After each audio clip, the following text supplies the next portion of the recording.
haven't been in a couple years.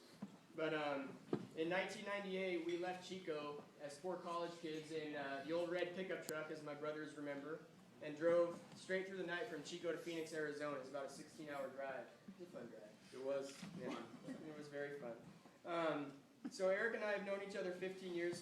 Some of the things that we'll remember about Arizona is there was a country music singer that decided he was going to play for the San Diego Padres one year.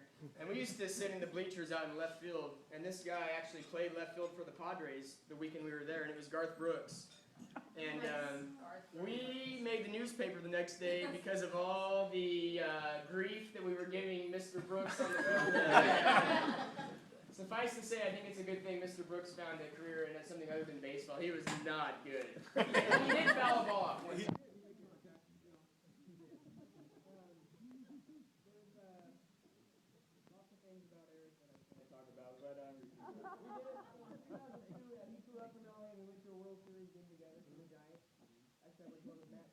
We lost the game. We did. We won the game. I could go on and on, especially about a story. I just remember like at a bar during someone took pictures of an album where there was a naked man dancing. We won't do that. From my character, everybody. One person I remember about Eric is we both had an affinity for the casinos, and we made many trips. But I remember one night in particular, we were both in college in Chico, and it was a Thursday night. And it was about, 4 or 5 o'clock in the afternoon. Our classes were done. I don't think we had classes on Friday that day, so Eric came over to my apartment, and we started talking about ideas of what we could do this particular evening. And just on a whim, we got in the car and drove to Lake Tahoe and sat at the $25 tables, which was big time. And we got home about 6 next morning. Did you? Good deal. That's great. As with the rest of you guys, he's one of my very best friends in the world, very loyal friend. I'm very happy to have him here with me.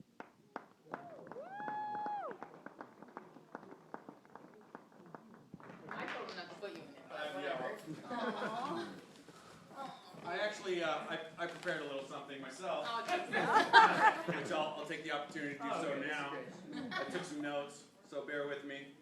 But many of you don't know the story on how Carlin and Jack met. She touched on it earlier. She made the football team. Jack was one of the cheerleaders.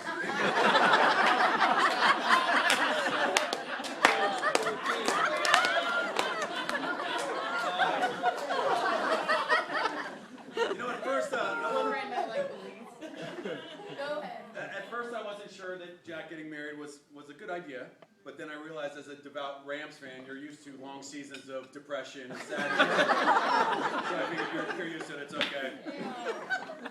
As you know, Jack is the youngest of 3. It's not that his parents didn't want to have more kids, they just didn't want more kids that looked like Jack.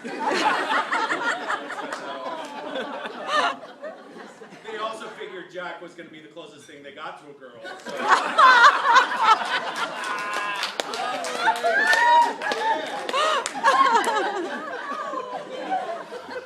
It's also amazing that Jack was able to land a great girl with all the qualities that he needs and desires.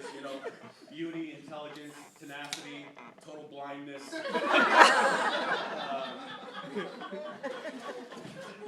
All right, I'm not saying that Jack is ugly. I'm sorry, I misread that. I am saying Jack is so ugly. How ugly is he? His pickup line in the bars was, "Here, try on these beer goggles." Jack is so ugly. How ugly is he? All the mirrors in his house have a little sign on it that say, "Does it really matter?"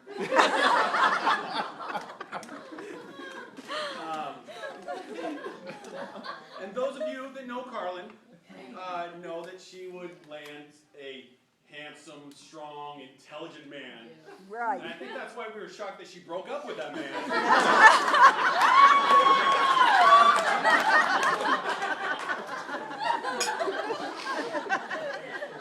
I also think it's important to point out that, contrary to what Jack would have you believe, millimeters are smaller than inches.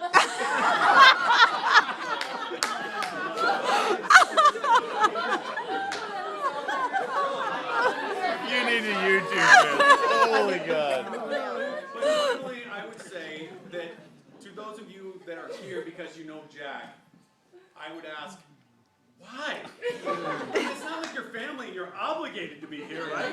I mean, you have a choice in this. In all seriousness.